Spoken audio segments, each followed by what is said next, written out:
Семейные города, опубликованные в «Тюменских известиях» 8 мая 2007 года, рассказала об этой акции, тогда еще безымянной. А в День Победы Геннадий Филиппович взял фотографию своего отца и вместе с друзьями, которые поддержали его порыв, пронес ее по главной улице Тюмени. На следующий год со снимками фронтовиков вышла уже большая колонна. Акция получила название «Парад победителей». В 2009 году такие парады прошли более чем в 20 регионах нашей страны. В Москве в 2010 и 2011 годах на Поклонной горе провели акцию «Герои Победы, наши прадеды и деды», на которую вышли с портретами своих дедов и прадедов московские школьники вместе с родителями. И, наконец, в 2012 году в Омске прошли с портретами солдат. Именно тогда акция и получила свое название «Бессмертный полк». Главная задача бессмертного полка – сохранение в каждой семье личной памяти о поколении, прошедшем через войну. В 2013 году благородная идея гражданской акции демонстрирует стремительный рост, и в полк приходит более чем 120 городов и сел России, а также в странах, где помнят историю и победу – в Украине, Казахстане и Кыргызстане.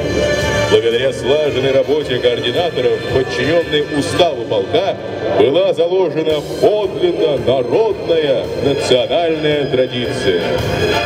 В 2014 году зарегистрировано межрегиональное историко-патриотическое движение «Бессмертный полк». К акции присоединились Израиль и Республика Беларусь. 9 мая 2014 года в рядах Бессмертного полка вышли почтить память предков более 500 000 человек. В 2015 году, 70-летний юбилей, в рядах полка на улице городов и сел вышло не менее 12 миллионов человек. К сожалению, шествие Бессмертного полка не показали на Запад. Но в 17 странах в нем приняли участие тысячи людей, помнящих историю Второй мировой. Для того, чтобы раскрылся неисчерпаемый потенциал Бессмертного полка, 30 сентября 2015 года был зарегистрирован Бессмертный полк России, общероссийское общественное гражданско-патриотическое движение. За его создание высказались представители 60 регионов России, собравшиеся 2 июня 2015 года на съезде в городе воинской славы Вязьме Смоленской области. С 2015 года одним из символов народного полка становится созданная на Алтае эмблема – журавль, взлетающий на фоне пятиконечной звезды. Неважно, сколько и какой величины были звезды на погонах бойцов Великой Отечественной войны. Для нас, потомков, они все солдаты Победы, и рядовой, и генерал. А значит, и звезда одна на всех, как и победа. Образ взмывающего к небу журавля – нежный и пронзительный символ памяти каждого, кто внес в дело победы свой священный вклад. Партизаны и труженики тыла, женщины, что дождались своих мужчин, и дети, что смогли пережить ужас войны. Журавль – символ, не делящий тех, кто внес войну на фронт и в тыл, и соединяющий душу ушедших и память потомков. Сегодня Бессмертный полк проходит практически во всех уголках России и еще в 44 странах. Первой на сайте движения Искоми появилась УК. Сегодня в акцию «Бессмертный полк» вовлечены практически все муниципалитеты республики. Грандиозным стало шествие из столицы Республики Коми, которое выросло с 25 человек до 7 тысяч человек. В Воркуте «Бессмертный полк пройдет уже в 7-й раз. За это время число участников выросло со 130 до нескольких тысяч человек.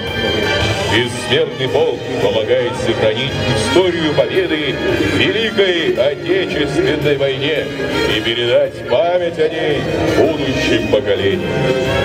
Народную летопись Бессмертного полка, ведущуюся на сайтах движения, нанесены порядка 3000 биографических историй наших земляков. Это уникальная база данных, поскольку создают ее непосредственно сами потомки поколения победителей. У каждой истории есть свой автор. За каждой историей стоит семья.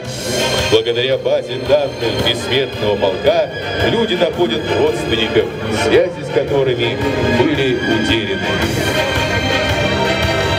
Уважаемые сограждане, дорогие жители Республики Коми, сегодня у нас есть возможность увидеть, насколько крепка связь отцов и детей.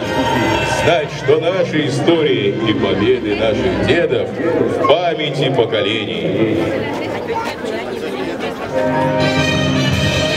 Как мало на земле осталось наших людей, прошедших ужасы войны, кто защищал отважно и бесстрашно достоинство и честь родной страны, и тех, кто выжил в гордом Ленинграде, кто самураю гнал с материка, кто в 20 лет не думал о награде, чей подвиг стал примером на века.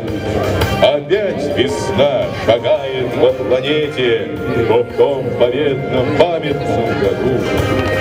Вокруг играют и смеются дети, цветет сирень и яблони в саду. Давно воронки заросли и раны, нам канонада не мешает жить. Мы помним, дорогие ветераны, кого за этот мир благодарить.